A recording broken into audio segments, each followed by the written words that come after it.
દેખો હવે વિડીયોમાં તમારો ચાલુ છે. તમારી આ જે બીમારી અને જે તકલીફ થઈ છે એના લક્ષણો વિશે તમારે જરા જાણ કરવાની છે. આ વિડીયો ભવિષ્યમાં અમે યુટ્યુબ પર, બીજા મીડિયા પર, સોશિયલ મીડિયા પર મૂકીશું. જેમાં તમારે તમારું નામ નથી બોલવાનું, ઘરવાળાનું કોઈનું નામ નથી બોલવાનું, પ્લસ ક્યાં રહો છો એ પણ બોલવાનું નથી. જે તકલીફ કઈ રીતે શરૂઆત કરીને એ બીમારીના કારણે, એ બીમારીની જાણકારી ના હોવાના કારણે તમે આજે પાછું વ્યસન બી ચાલુ કરી દીધું છે. જે બીમારી ના થઈ તમે વ્યસન ન કરતા, પણ બીમારીના કારણે કરતાં બીમારીની જાણકારીના અભાવના કારણે તમે સારવાર નથી લઈ શક્યા. એ બીમારીની સારવાર નથી લીધી એટલે બીમારી વધી પછી તમે વ્યસન ચાલુ કર્યું. એટલે ઘણી વખત સમાજમાં લોકોને ખ્યાલ નથી હોતો કે વ્યસન લોકો કેમ કરી દેતા હોય છે, પણ એની પાસે આવા કારણો જવાબદાર હોય. એ કારણો આપણાથી પકડાતા ન હોય કે આવું મને થાય છે તો એ કેમ થાય. આપણે કોઈકને પૂછીએ તો એ આપણને સલાહ આપી દે, પણ સલાહ ઘણી વખત આમાં કામ ન કરે. આમાં સારવાર જ કામ કરે અને સાચું માર્ગદર્શન કામ કરે. બરાબર છે. હવે તમારી આ તકલીફ 6 મહિના પહેલાં કઈ રીતે શરૂઆત થઈ હતી, મને શરૂઆતથી માની વાત કરો. હા, એટલે 6 મહિના પહેલાંની વાત કે મને વારંવાર ગભરામણ થાય, ચિંતા થાય અને ડર લાગે, એક પ્રકારનો ડર કે હૃદય મારું ફાસ્ટ થતું એવું લાગે મને. અને એના લીધે મને ઊંઘ નહીં આવતી, ઊંઘ તો બિલકુલ નથી આવતી. અને એના લીધે મેં પછી ડ્રિંક ચાલુ કરી દીધું. આ 6 મહિનાથી જ ચાલુ કરી દીધું. પહેલાં હું નહોતો પીતો. તો તમે જે શરૂઆતમાં વાત કરી મને કે શરૂઆતમાં તબક્કામાં એકને એક વિચારો હતા, એટલે શું થતું? એકને એક વિચારો એટલે કેવા? એકને વિચાર ગભરામણ, એમ એકના એક વિચારના લીધે મને ગભરામણ થાય અને એના બેચેની થઈ જાય. અને બેચેની પહેલા ગભરામણ થતી કે પહેલા વિચારો આવતા? એટલે અમુક મારું મગજ તો કંટ્રોલમાં હતું જ નહીં, એટલે મગજ કંટ્રોલ નથી, એના લીધે મારું હૃદય ફાસ્ટ થઈ જાય. એટલે મને ડર લાગે સારું કશુંક થઈ જશે, મને કશુંક થઈ જશે. પછી તમે શું કરતા એને અટકાવવા માટે? એને અટકાવવા પછી મેં આ ચાલુ કરી દીધું ડ્રિંક, કે ભાઈ ડ્રિંક પીવું, દારૂ પીવું એટલે મને સારું લાગે. થોડું 2 કલાક 3 કલાક સારું. તમે ઘરના લોકોને આ તકલીફની વાત કરી હતી? નહીં કરી, કોઈને નહીં કરી. આ મારો ભાઈ છે ને એકલું જ કીધું છે ને લઈને આવ્યો. તમને એમને શું કીધું હતું પહેલા? મેં એને કીધું કે મને ઊંઘ નહીં આવતી, એના લીધે હું પીવું. એને તો એનો વિરોધ જ છે દારૂનો તો બિલકુલ. એ ઊંઘ નથી આવતી આમ તમે પૂછ્યું હતું કે કેમ ઊંઘ નથી આવતી, એવું કંઈ કારણ જાણ્યું હતું? હા, તો શું કહેતા હતા? મને ડર લાગે છે. શું ડર લાગે એવું કહેતા? એટલે થોડુંક એમ મતલબ અમુક વસ્તુ કેવું ફેમિલી ઇશ્યુ હોય, આ તે વધારે પડતા ચિંતામાં એકને વિચાર રડ્યા કરે એટલે મને કે ડર થાય છે. આ તે અમુક વસ્તુ હાઇલાઇટ કરવા જેવું નથી. મતલબ એટલે માન લો કે ફેમિલીમાં થોડા ઇશ્યુ રહે છે ખરા? થોડા. એટલે મા બાપના રહે છે કે હસબન્ડ વાઈફના રહે છે? એટલે અમારા બંને વચ્ચે કશું પ્રોબ્લેમ નથી, કુટુંબનો ઇશ્યુ છે. ફેમિલી ઇશ્યુ પ્રોપર્ટીના લઈને છે કે સ્વભાવના લઈને છે કે કામને લઈને છે કે પૈસાને લઈને છે? બધું મિક્સ છે. ઘરમાં કોઈ વ્યસન કરે છે? ના, ઘરમાં કોઈ નથી. ઓલરેડી બીએસસી બીએડ છું. તમે પોતે? પણ આજે મારું મગજ આગલું મગજ છે ને, એને આ પાછલું મગજ, મારું પાછલું મગજ, હવે આગલું મગજ તો કામ કરતું જ નથી. અને પાછલું મગજ જે કે એને એક્સેપ્ટ કરી લીધું, એને એક્સેપ્ટ કરી લીધું, એને બધું ચાલુ જ કરી દીધું. તો તમને આ શરૂઆતમાં એટલે વિચાર શું હતા કે મને કંઈક થઈ જશે એવો વિચાર હતો કે કશું થશે કે હું આવું કરીશ? પછી તમે એને અટકાવવા શું કરતા? અટકાવવા મેં ચાલુ કરી દીધું ડ્રિંક. એટલે એના પહેલા શું કરતા?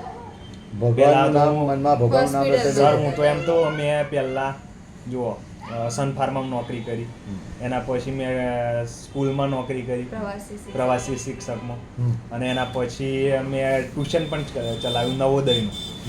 પણ પછી આ નવોદયનું ટ્યુશન કરાવ્યું ને આ જે ડ્રિંક ચાલુ કર્યું પછી આ બધું થયું મારું.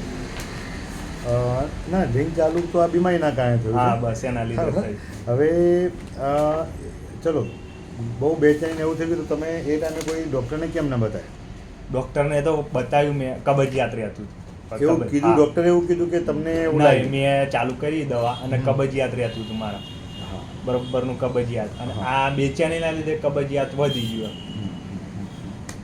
અહીંયા આજે કોને મોકલ્યા? કોઈ ડૉક્ટર ના? કોઈ ડૉક્ટર મોકલ્યા કે જાતે આવ્યા? જાતે જ આવે સર. ઓકે. તમને એવું ના લાગ્યું કે સાયકાટ્રિસ્ટને બતાવે તો ગાંઠપણની બીમારી થઈ ગઈ કે શું એટલે બતાવું? ઘણા લોકો એવું માનતા હોય કે સાયકાટ્રિસ્ટને બતાવો એટલે ખાલી ગાંઠપણની બીમારી હોય તો જ બતાવે, પણ એના સિવાય પણ ઘણી બધી બીમારીઓ છે. તમે આજે મને બતાવવા માટે કેમ વિચાર્યું? તમને એવું શરમ ના લાવી? માનો કે ભણેલા ઘણા લોકોને ઘણાને શરમ આવતી હોય છે. ના સર, એવું કશું એવું નથી. તમને? ના.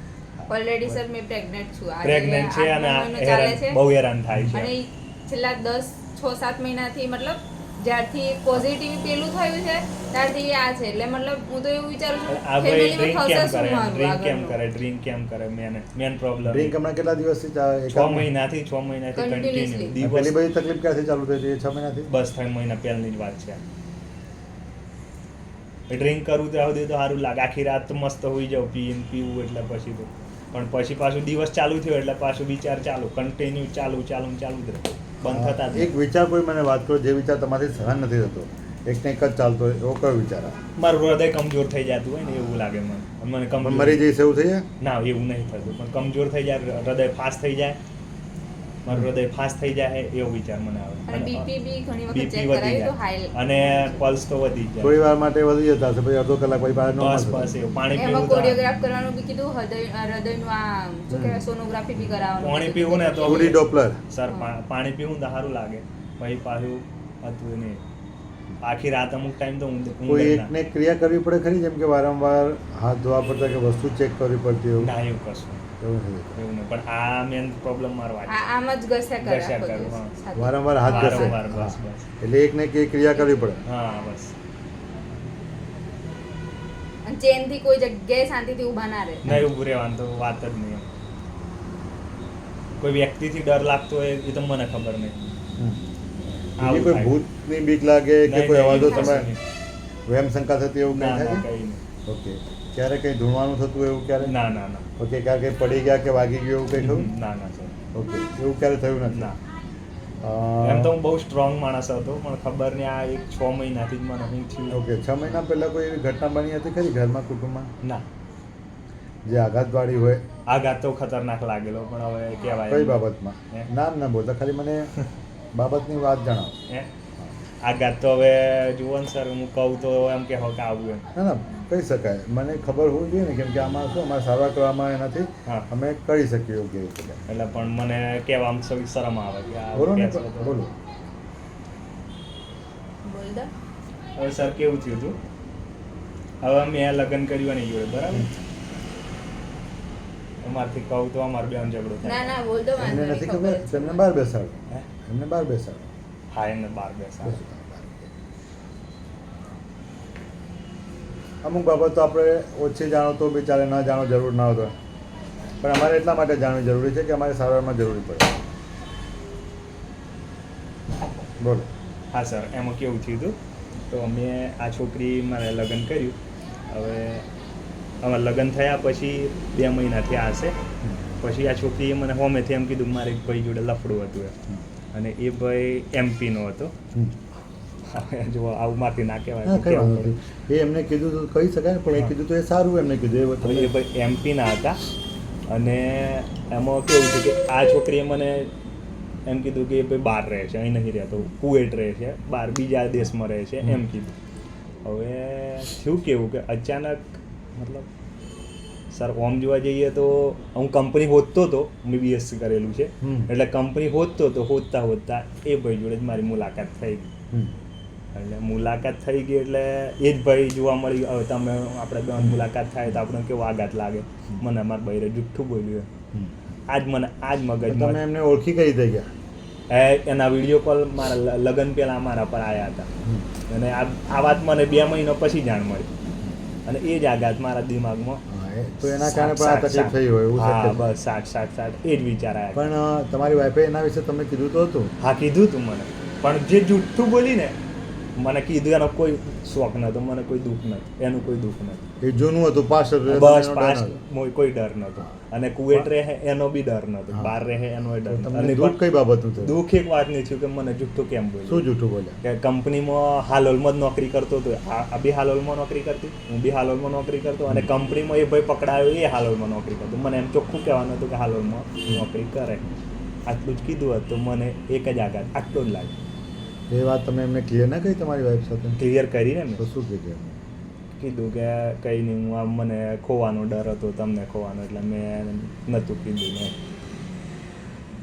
અને મારે તો બૈરું પ્રેગ્નન્ટ છે મને એવું કશું નથી પણ મેન પ્રોબ્લેમ મને એક જ મગજ મારું એને લઈને જ ખબર નહીં હું કરવા માગે છે હું કોઈ ગુસ્સો કોઈ ક્રિયા કરવા માગે છે મને નહીં ખબર તમને એવું લાગે તમારો દુઃખોને તમે ગુસ્સો દબાવી દીધો હોય આ બાબતને લઈને? હે તમે આ બાબતમાં નફરત કે ગુસ્સો તમે દબાઈ દીધો હોય એવું ખરું? હા એવું જ છે સર, એવું એને મારે હવે નથી ગુસ્સો નહીં કરવું, મારું ટ્રીટમેન્ટ તમે કરી દો અને સારું કરી દો મને, બસ મારે કોઈ જોડે કોઈ મગજમારી કરવી નથી.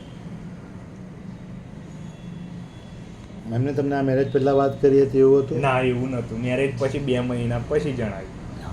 પણ જણાવ્યું એનું મને કોઈ દુઃખ નથી. સામેથી જણાવ્યું? ના, સામેથી જાણ્યું એવું નહીં, મને જણાવ્યું એનું કોઈ દુઃખ નહીં. ના, પણ જે પેલી કંપનીમાં એમને તમને સામેથી જણાવ્યું હતું કે તમે? હા, એણીએ સામેથી જણાવ્યું હતું, એટલે મને કોઈ દુઃખ નહોતું. અને બહાર રહે એવું કીધું એ મને દુઃખ નહોતું. પણ કંપનીમાં જે અમાર બેઓની મુલાકાત થઈ ને, અને જે પેલી મજાક મસ્તી જે મેં સાંભળી ને, એને મને આઘાત લાગ્યો. ભાઈ મને જુઠ્ઠું કેમ બોલ્યા, મેં એના પર વધારે પડતો જ વિશ્વાસ કરી લીધેલો.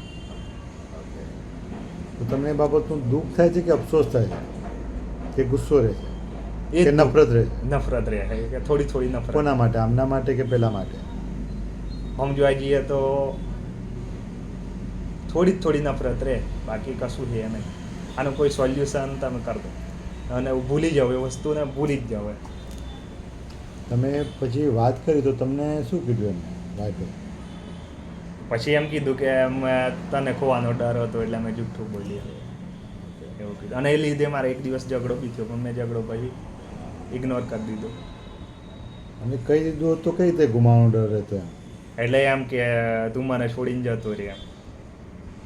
તો માન લો કે હમણાં તમે તો આમે છોડીને નથી ગયા જાણ્યું? ના, નહીં જાઉં. બરાબર, પણ તમે આ સહન કરવામાં તમને વધારે તકલીફ પડી હમણાં? હા, એટલે હવે આ તકલીફો ચાલુ થઈ? હા, 6 મહિનાથી જ થઈ. મેં તો 3 વર્ષથી આમ બે જોડે જ રહેતા હતા, હાલો કોઈ પ્રોબ્લેમ નહોતો. પણ ખબર નહીં આ 6 મહિનાથી ખબર નહીં મગજે ક્રિયા ચાલુ કરી. પાછલા મગજે આગલા મગજને કીધું ને આગલું મગજ એક્સેપ્ટ કરીને બેઠું છે.